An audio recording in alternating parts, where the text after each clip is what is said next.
ఓం శ్రీ మహాగణాధిపతయే నమః. శ్రీ మహాసరస్వత్యే నమః. ఓం శ్రీ గురుభ్యో నమః. ఓం గురు బ్రహ్మ గురుర్విష్ణు గురుర్దేవో మహేశ్వరః. గురు సాక్షాత్ పరబ్రహ్మ తస్మై శ్రీ గురవే నమః. శ్రీ గురుస్వరూపిణ్యై శ్రీ మహాకాళీ మహాలక్ష్మి మహాసరస్వతి స్వరూపిణి దుర్గాంబికాయే నమో నమః. ఓం హయగ్రీవాయ నమః. ఓం శ్రీ మేధాదక్షిణామూర్తయే నమః. శ్రీ గురు దత్తాత్రేయాయ నమః. గురవే సర్వలోకానాం విషజే భవరోగిణాం నిధయే సర్వవిద్యానాం శ్రీ దక్షిణామూర్తయే నమో నమః. శ్రీ దక్షిణామూర్తి వారికి అట్లాగే గురు సమానులైనటువంటి పీఠాధిపతులకి అందరికీ కూడా పాదాభివందనం చేస్తూ పాదాలకి నమస్కారం చేస్తూ ఈ యొక్క కర్కాటక రాశిలోకి సూర్యుడు ప్రవేశించినటువంటి రోజు నుంచి 6 నెలల కాలము దక్షిణాయన పుణ్యకాలం ఉంటుంది. ఈ దక్షిణాయనంలోనే మనకి చక్కగా మానవుడు మోక్షాన్ని పొందటానికి జ్ఞానాన్ని ఆర్జించటానికి కావలసినటువంటి అమితమైనటువంటి జ్ఞాన సంపద పూజల ద్వారా వ్రతాల ద్వారా హోమాల ద్వారా ఎన్నో రకాలైనటువంటి దైవ పూజల ద్వారా చేసుకునే అదృష్టము కలిగే అవకాశం ఉంటుంది. కాబట్టి ఈ యొక్క ఈ యొక్క కర్కాటక రాశిలో ఉన్నటువంటి సూర్యుడు ప్రవేశించిన తర్వాత 6 నెలల కాలము కూడా చక్కగా మానవులందరూ కూడా మనకు వచ్చేటటువంటి గణపతి నవరాత్రుల దగ్గర నుంచి అన్నీ కూడా దైవానికి సంబంధించినటువంటి కార్యక్రమాలు. ఎందుకంటే ఇక్కడ వర్షాకాలము శీతాకాలం అనేది మానవుని యొక్క ఆరోగ్యం పైన ప్రభావం చూపిస్తుంది. కాబట్టి దైవానికి సంబంధించినటువంటి ఆరాధనలు స్తోత్ర పారాయణలు అర్చనలు చేయటం ద్వారా చక్కటి ఆరోగ్యము మనఃప్రశాంతత కార్యసిద్ధి కలిగి జ్ఞానానికి మోక్షానికి కూడా కలగడానికి అవకాశం ఉంటుంది. కాబట్టి మనకి ఈ యొక్క జూలై 16వ తేదీ నుండి ఆగస్టు 17వ తేదీ వరకు కూడా సూర్యుడు కర్కాటక రాశిలోకి ప్రవేశించే సమయంలో ప్రవేశించిన రోజు నుంచి ఈ నెల కాలము కూడా మేషాది మీనరాశి పర్యంతం ఉన్నటువంటి 12 రాశుల వారికి అట్లాగే ఆ రాశుల్లో ఉన్నటువంటి నక్షత్రాలు 27 నక్షత్రాల వారికి అవి ఈ రెండు తెలియనటువంటి నామ నక్షత్ర జాతకులకి ఏ విధంగా ఉంటుందో తెలుసుకునే ప్రయత్నంలో ముఖ్యంగా వినేటటువంటి శ్రోతలు ఒకటి గుర్తుంచుకోవాలి. ఏదైనా సరే ప్రస్తుత కాలంలో గోచారంలో గ్రహాలు ఆకాశంలో ఈ రాశుల్లో ఈ నక్షత్రాలలో సంచరించే సమయంలో ప్రపంచంతో పాటుగా అంతరిక్షంతో పాటుగా మానవుల మీద కూడా ఆ ప్రభావాన్ని చూపిస్తుందని మాత్రమే అర్థం చేసుకోండి. జన్మజాతకంలో ఉన్నటువంటి ఆ గ్రహాల యొక్క స్థితిగతులు అట్లాగే దశ అంతర్దశల రీత్యా వారికి జరిగేటటువంటి ఈవెంట్స్ ప్రెజెంట్ గోచారంలో గ్రహస్థితులు ఏ విధంగా నిర్ణయిస్తాయో మాత్రమే తెలియజేస్తుంది. కానీ చాలామందికి తెలియక ఈ యొక్క రాశి లేకపోతే నాది నక్షత్రము మరి మాకు చెప్పినవి జరగట్లేదు, లేకపోతే మీరు చెప్పినట్టుగా మాకు నెగిటివ్ జరగట్లేదు పాజిటివ్ జరుగుతోంది, పాజిటివ్ జరగట్లేదు నెగిటివ్ జరుగుతోంది అంటున్నారు. ఇది ఎక్కడా కూడా వారికి సంబంధం ఉండదు. జస్ట్ ఆ యొక్క కిరణాలు వారి మీద పడి కొంతవరకు ప్రభావాన్ని చూపిస్తాయే తప్ప ప్రత్యేకించి మొత్తము కూడా మేము చెప్పిన విధంగానే జరుగుతుంది అని ఎక్కడా కూడా శాస్త్ర నిర్ణయం లేదు. గోచార ఫలితాలు అంటే జస్ట్ మనం జాగ్రత్త పడటానికి ఈ నెలలో ఈ గ్రహాలు ఇక్కడ ఉన్నాయి కాబట్టి పాపగ్రహాలు ఈ విధంగా పాపస్థానాలలో ఉంటే మనం దానాలు ధర్మాలు జపాలు లేకపోతే అవతల వాళ్ళకి ఏదైనా దాన ధర్మాల రూపంలో లేకపోతే స్తోత్రాలు శ్లోకాలు పూజలు చేయించుకోవడం ద్వారా కొంత ఉపశమనం మాత్రమే లభిస్తుంది. ఇది గుర్తుంచుకొని ఈ యొక్క రాశి ఫలితాలను విని ధైర్యాన్ని తెచ్చుకొని ఏ విధంగా ఉండాలో ఆలోచించే మార్గమే ఈ యొక్క గోచార ఫలితాలు మాత్రమే. కాబట్టి మరి ఇక మేషరాశి నుంచి మీనరాశి వరకు ఏ విధంగా ఈ యొక్క కర్కాటక రాశిలో ఉన్నటువంటి సూర్య భగవానుడు అట్లాగే కుజుడు మనకి మారుతున్నాడు. దాదాపుగా ఒక 45 రోజులు బట్టి కుజ భగవానుడు మరి ఈ రేపు జూలై 28వ తేదీ వరకు కూడా సింహరాశిలో ఉండి 28వ తేదీ నుండి కన్యా రాశిలోకి మారుతున్నాడు ఈ కుజ భగవానుడు. అట్లాగే మనకి బుధుడు, ఈ యొక్క బుధుడు మనకి జూలై 18వ తేదీన ఉన్నటువంటి ఆశ్లేష నక్షత్రంలో ఉండి కర్కాటక రాశిలో వక్రత్వం చెందుతున్నాడు దాదాపుగా ఆగస్టు 11వ తేదీ వరకు కూడా. కాబట్టి ఆయన ఇచ్చే ఫలితాల్లో కొంత తారతమ్యం కలిగే అవకాశం ఉంటుంది. అట్లాగే ముఖ్యంగా మనకి ఉన్నటువంటి మాస ఫలితాల్లో శుక్రుడు కూడా, ఈ శుక్రుడు చక్కగా ప్రస్తుతానికి తన యొక్క స్వక్షేత్రమైనటువంటి వృషభ రాశిలో ఉంటూ ఎంతో ఆనందాన్ని పంచుతున్నాడు. ఈ నెల అంటే జూలై 26వ తేదీ నుండి ఆగస్టు 21వ తేదీ వరకు కూడా మిత్రక్షేత్రమైనటువంటి మిథున రాశిలోకి మారతాడు. కాబట్టి ఈ యొక్క 17వ తేదీ ఆగస్టు వరకు కూడా కొన్ని గ్రహాల యొక్క మార్పుల వలన కూడా ఎన్నో రకాలైనటువంటి సంస్కారాలు జరిగే అవకాశం ఉంటుంది. అవన్నీ కూడా చక్కగా తెలుసుకొని జాగ్రత్తలు వహించుదాం అని చెప్పే ఆలోచనతో మరి ఇప్పుడు మన యొక్క ద్వాదశ రాశుల యొక్క ఫలితాలను ప్రారంభం చేద్దాం. అలాగే జూలై 13వ తేదీ నుండి కూడా నవంబర్ 28వ తేదీ వరకు కూడా శని మహానుభావుడు మీనరాశిలో తన యొక్క సొంత నక్షత్రంలో ఉంటూ ఆయన వక్రత్వాన్ని పొందుతున్నాడు. ఈ వక్రత్వం వలన కొన్ని రాశుల వారికి జరిగేటటువంటి కొన్ని అనర్థాలు, ఇబ్బందులు తొలగిపోయి కొంతవరకు ఆయన యొక్క స్థానస్థితి దృష్టులు తొలగటం ద్వారా వారికి శుభాలు కలగడానికి అవకాశం ఉంటుంది. శుభాలు కలుగుతున్న కొన్ని రాశుల వారికి ఆయన యొక్క వక్ర దృష్టి, వక్రగ్రహ స్థితి వలన కొన్ని ఇబ్బందులు కలగటానికి కూడా ఆస్కారాలు ఉండే అవకాశాలు ఉన్నాయి. కాబట్టి జూలై 13వ తేదీ నుండి శనిగ్రహ వక్రత్వం, పాపగ్రహ వక్రత్వం కొంత అటు ప్రపంచానికి అట్లాగే కొంతమంది రాశులకి కూడా కొన్ని ఇబ్బందులని, విపత్తులని, అనర్థాలని కలుగజేయడానికి అవకాశాలు ఉన్నాయి. ముఖ్యంగా ఈ శని మహానుభావుడు జూలై 28 నుండి దాదాపుగా మనకి కుజుడు సెప్టెంబర్ 13వ తేదీ వరకు కూడా కన్యా రాశిలో ఉండటం ద్వారా ఈ రెండింటికి కూడా సమసప్తమగ దృష్టి, కుజుడు శని కుజుడిని చూడటం ద్వారా ఎన్నో రకాలైనటువంటి ఉపద్రవాలు కలగడానికి అవకాశాలు ఉన్నాయి. ముఖ్యంగా మనకి దగ్గరలో ఉన్నటువంటి ఆంధ్రప్రదేశ్ లాంటి రాష్ట్రాలలో ఎన్నో ఇబ్బందులు కలగడానికి ఆస్కారాలు ఎక్కువగా ఉన్నాయి. ప్రపంచంలో కూడా కొన్ని బీభత్సాలు, వరదలు, ఉప్పెనలు, అట్లాగే కొన్ని అగ్నిపర్వతాలు బద్దలపడటం, లావా వలన కొంత జన నష్టము, ఇట్లా ఎన్నో రకాలైనటువంటి సమస్యలు అయితే ఉండటానికి అవకాశాలు ఎక్కువగా ఉన్నాయి. అట్లాగే మనకి ఇప్పుడు ప్రెజెంటు ఈ జూలై 15వ తేదీ నుండి కూడా దాదాపుగా జూలై 15 నుండి మనకి ఒక 15 రోజులు, 16 రోజులు అంటే ఆగస్టు ఫస్ట్ వీక్ వరకు కూడా కాలసర్ప యోగ దోషము, అంటే గ్రహాలన్నీ కూడా సింహరాశి నుంచి కుంభరాశి మధ్యలోనే ఉండటం ద్వారా కొన్ని ఇబ్బందులు కలగటానికి అవకాశం ఉంది.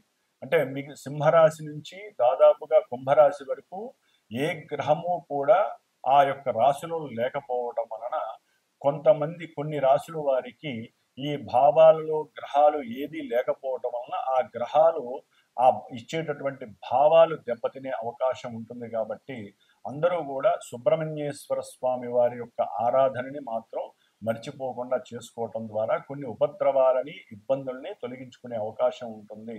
అట్లాగే దాదాపుగా 41 రోజులు మా యొక్క శ్రీమాత జ్యోతిషాలయ పీఠంలో నా ద్వారా నేను చేస్తున్నటువంటి ఈ యొక్క సుబ్రహ్మణ్యేశ్వర స్వామి వారి యొక్క పూజలు, కుజరాహు కేతువుల యొక్క దోష పూజలు దాదాపుగా 30 రోజులు పూర్తయి ఈ యొక్క జూలై 20వ తేదీన హైదరాబాద్లో మా పీఠంలో సుబ్రహ్మణ్య పాశుపత హోమంగా నవగ్రహ హోమము, లక్ష్మీ గణపతి హోమము, అంటే ఈ గ్రహాల యొక్క అనుసంధానంతో ఎవరైతే కొంతమంది యొక్క నక్షత్రాలు, రాశులు, దశాంతర్దశలు జరుగుతున్నాయో వీరికి సంబంధించినటువంటి పూజలు జరుగుతున్నాయి. వారికి హోమం కూడా జూలై 20వ తేదీన నిర్వహించడం జరుగుతుంది ఉదయం పూట.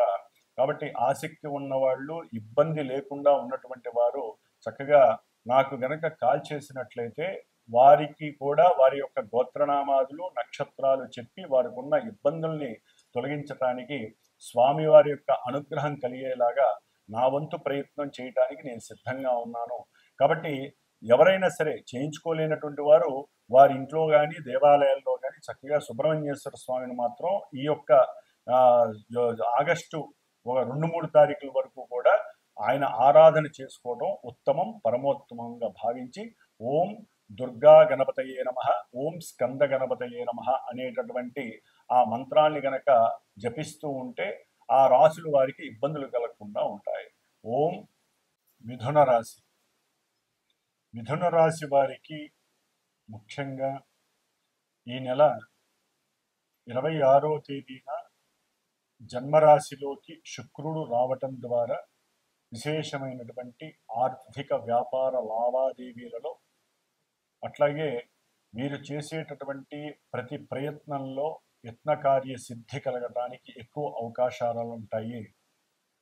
అయితే రాహు యొక్క దృష్టి ఈ శుక్రుడి మీద పడటం ద్వారా ప్రేమ వ్యవహారాలు జరిపేటటువంటి వారికి కొంత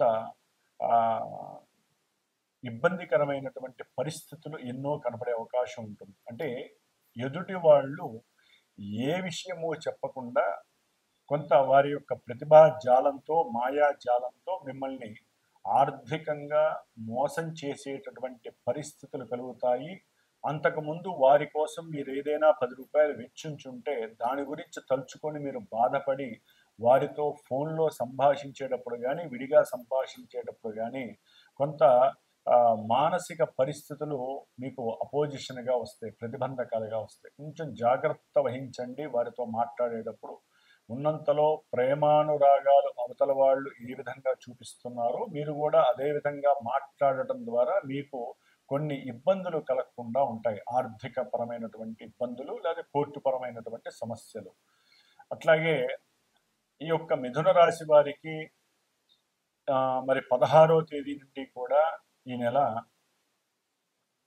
వచ్చే నెల 17వ తేదీ వరకు ద్వితీయంలో అంటే కుటుంబ స్థానము, ధనస్థానము, వాక్ స్థానంలో సూర్య భగవానుడు ఉండటం ద్వారా, అది కూడా బుధుడితో కలిసి ఉండటం ద్వారా వాక్కు లోపము అనేటటువంటిది కలుగుతుంది.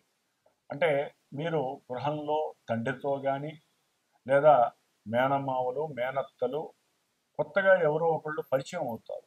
అంటే కుటుంబంలో తండ్రి ద్వారా ఎవరైనా పరిచయం అయినా వారితో గనక మీరు మాట్లాడేటప్పుడు సభ్యమైనటువంటి మాటతనం లేకపోతే అవి మీకు ఎన్నో రకాలైనటువంటి గృహ సమస్యలని, అట్లాగే ఉద్యోగపరమైనటువంటి ఇబ్బందులని, వ్యాపారంలో గనక ఉన్నడు వాళ్ళైతే గనక వ్యాపార రీత్యా కొన్ని దోషాలను కలుగజేసి ఆర్థిక ధన నష్టాన్ని కలుగజేయడానికి అవకాశం ఉంటుంది.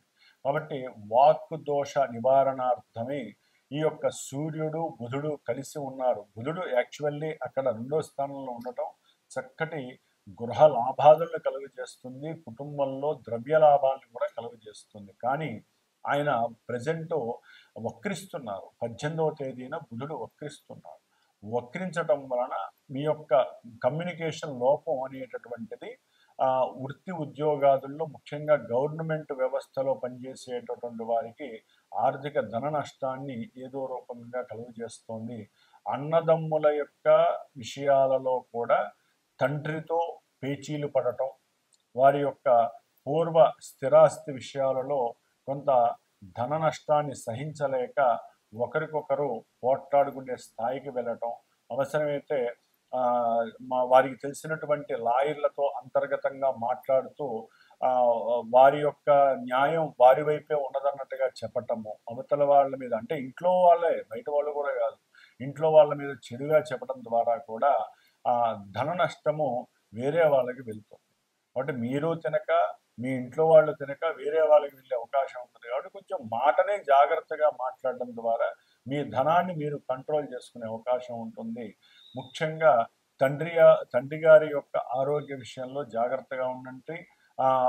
తండ్రి అట్లాగే పిల్లలు మీరు చక్కగా అనుసంధానంతో గృహంలో తల్లితో అనుసంధానంగా మాట్లాడితేనే మీ వాక్కు ఫలిస్తుంది. మీకు కావలసిన సౌకర్యవంతమైనటువంటి ఆ లాభాలు ఏవైనా సరే, అది విద్యపరంగా అయినా సరే మీకు దొరికే అవకాశం ఉంటుంది. మిథున రాశి వారికి దాదాపుగా ఈ నెలాఖరు జూలై 28 వరకు కూడా కుజగ్రహ అనుకూలత వలన మంచి పరాక్రమము, శక్తి సామర్థ్యాలతో మీరు అనుకున్న ప్రతి కార్యక్రమము నెరవేరుతుంది. అప్పులేమైనా ఉంటే ఈ నెలాఖరు లోపల తీర్చుకునే అవకాశము కలుగుతుంది. తెలివితేటల వలన మీకున్నటువంటి పూజలు చేసుకుని ఉంటారు కదా ఎవరో ఒకళ్ళు, ఆ యొక్క పూజా ఫలితాల వలన చక్కగా మీరు అనుకున్నవన్నీ జరుగుతాయి నెలాఖరు వరకు కూడా. అట్లాగే ఏదైనా ఫ్రెండ్స్ వలన ఆర్థిక లావాదేవీలలో కనుక లాభాలు రావాల్సి ఉన్న సెన్సెక్స్లో కానీ, లేకపోతే ఏదైనా భూ వ్యవహారాల్లో కానీ, గృహాల పరంగా కానీ మీరు ఏదైనా పెట్టి ఉన్నట్లయితే ధనము చక్కగా అది రావటానికి కూడా అవకాశాలు మెండుగా ఉన్నాయి.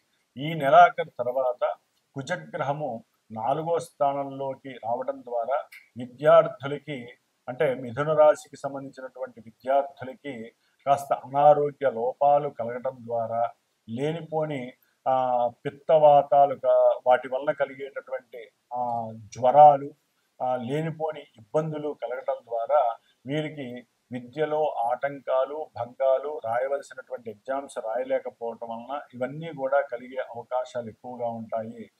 అట్లాగే ముఖ్యంగా ఉద్యోగంలో ఎవరైతే ఉంటారో, ఉద్యోగాలు చేసేవాళ్ళు ఎవరైతే ఉంటారో వారందరికీ కూడా చాలామందికి వారి గ్రహస్థితి, జన్మజాతకంలో గ్రహస్థితి అనుకూలించకపోతే కనుక ఉద్యోగంలో మార్పులు జరగడానికి అవకాశం ఉంటుంది. అట్లాగే వీరికి చేసేటటువంటి ప్రయాణాల యందు కొంత మానసిక రుగ్మతలు, ధనము నష్టపోవటము, చోరత్వము కలగటము కూడా జరిగే అవకాశము ఎక్కువగా ఉంటుంది. భార్యాభర్తల మధ్య కొంత అన్యోన్యత విషయంలో మాట వచ్చే అవకాశాలు ఉంటాయి. ముఖ్యంగా ధనపరమైనటువంటి విషయాలలో ప్రేమానురాగాలు, లేకపోతే సత్సంతానపరమైనటువంటి సమస్యలు, వీటి గురించి చర్చించుకోవటం. ఇక్కడ గనక ఏదైనా సరే సమయలోపము లేదా వాక్కు లోపము కలిగి మీ మధ్య అవినాభావన సంబంధం అనేటటువంటిది దోషంగా మారే అవకాశం ఉంటుంది. కాబట్టి గురు శుక్రుల యొక్క అనుగ్రహము మీకు చాలా విశేషమైనటువంటి మిథున రాశి వారికి వ్యాపార వృద్ధిని కలుగజేయడానికి అవకాశాలు ఉన్నాయి. కానీ వ్యాపారంలో మీరు ఎవరైతే భాగస్వామిని ఎంచుకుంటారో వారి విషయంలో కొన్ని జాగ్రత్తలు తీసుకోవడం ద్వారా మీకు ధనాదాయము, వ్యాపార వృద్ధి కలగడానికి అవకాశం ఉంటుంది. ఏదైనా షేర్స్ కానీ, సెన్సెక్స్ కానీ వ్యాపారంలో ఎవరైనా పెట్టుబడులు పెట్టుంటే బంగారం మీద కానీ, వెండి మీద కానీ, లేదా వస్త్ర వ్యాపారాలు కానీ చక్కటి వ్యాపారము వృద్ధిలోకి వచ్చే అవకాశం ఈ నెల రోజులు ఉన్నాయి. తినుబండారాలకు సంబంధించిన వ్యాపారస్తులకు కూడా చక్కటి ఆర్థిక ధనలాభాలు ఈ యొక్క నెలలో చక్కగా ప్రస్ఫుటంగా కనిపిస్తున్నాయి. కాబట్టి మీరు ముఖ్యంగా విష్ణు సహస్రనామ స్తోత్ర పారాయణం చేయటం ద్వారా ధన నష్టాన్ని అరికట్టుకోవచ్చు. వాగ్దోషం నుంచి కూడా తొలగించుకునే అవకాశం తీసుకోవడానికి అవకాశం ఉంటుంది. ముఖ్యంగా కుజగ్రహ దానాల్ని, అట్లాగే కుజగ్రహానికి సంబంధించి ఈ నెలాఖరు తర్వాత కుజగ్రహ స్తోత్రాన్ని చదువుకోండి. కుజుడికి సంబంధించినటువంటి జపాన్ని కూడా ఈ 45 రోజులు ఈ నెలాఖరు తర్వాత చేసుకొని దానం ఇచ్చుకోవడం ద్వారా చాలా విశేషమైన ఫలితం ఉంటుంది. విద్యార్థులు ముఖ్యంగా, లేదా భూ సంబంధిత రియల్ ఎస్టేట్ వ్యాపారులు, దానికి సంబంధించిన ఏజెంట్స్గా ఎవరైతే ఉంటారో వారందరూ కూడా కుజగ్రహ శాంతి నివారణార్థమై కుజగ్రహ జపాలని, తర్పణాలని, దానాదులు చేసుకోండి. హోమాదులు కూడా చేసుకోవచ్చు. ముఖ్యంగా వారు స్తోత్రాన్ని మాత్రం, కుజగ్రహ స్తోత్రాన్ని, విష్ణు సహస్రనామ స్తోత్రాన్ని మాత్రం తప్పకుండా ఆచరించండి. శుభము కలగటానికి అవకాశాలు మెండుగా ఉంటాయి. ఓం నవగ్రహ దేవతాయే నమః. పూర్వము ఒక 30 days ముందు మనం చెప్పుకున్నటువంటి కొన్ని రాసులు వారు, అనగా మేషము, అట్లాగే వృషభము, కర్కాటకము, సింహము, కన్య, వృశ్చికము, మకరము, కుంభము, ఈ రాశుల వారు. అట్లాగే కుజ మహర్దశ, కేతు రాహు అంతర్దశలు మహర్దశలు జరుగుతున్నవాడు. కుజ నక్షత్రాలైనటువంటి మృగశిర, అట్లాగే మృగశిర, చిత్త, ధనిష్ట నక్షత్ర జాతకులు, ఆరుద్ర, స్వాతి, శతభిష రాహుగ్రహ నక్షత్ర జాతకులు, అశ్విని, మఖ, మూల కేతు నక్షత్ర జాతకులు వీరందరికీ కూడా కుజ రాహు కేతువుల యొక్క సంయోగము సమ్మేళనం వలన కాలసర్ప యోగ దోషాలు, కుజదోషాలు, ఎన్నో వివాహ ఆటంకాలు, గర్భ విచ్ఛిన్న దోషాలు, రాహుకేతువుల యొక్క సర్పగ్రహ బాధలు తొలగిపోవటానికి మరి హైదరాబాద్లో శ్రీమాత జ్యోతిషాలయ పీఠంలో నా చేత ఆల్రెడీ జరుగుతున్నాయి. ఈ గ్రహాలకి జపములు, సర్ప సూక్త జపము, అట్లాగే స్వామివారు సుబ్రహ్మణ్య క్షేత్ర దర్శనాలు కూడా అయిపోయినాయి. 6 క్షేత్ర దర్శనాలు. ఇప్పుడు ఈ నెల జూలై 20వ తేదీన కృత్తికా నక్షత్రము ఆదివారం రోజున హైదరాబాద్లో చివరగా శాంత్యర్థమై సుబ్రహ్మణ్య పాశుపత హోమం జరుగుతోంది. దీంట్లోనే గణపతి, లక్ష్మీ గణపతి, నవగ్రహ నక్షత్ర సహితముగా సర్పసూక్త, మన్యసూక్త సహితంగా సుబ్రహ్మణ్య పాశుపత హోమం జరుగుతోంది. కాబట్టి ఎవరైనా ఈ ఇబ్బందులు ఎవరైతే పడుతున్నారో వారు నాకు గనక ఫోన్ చేసి సంప్రదించినట్లయితే హోమానికి చాలా తక్కువ స్వల్ప దక్షిణతో ఆ యొక్క సుబ్రహ్మణ్య అనుగ్రహాన్ని పొందే అవకాశము స్వీకరిస్తారని ఈ యొక్క మెసేజ్ చేయడం జరుగుతోంది. ఓం శరవణ భవాయ నమః.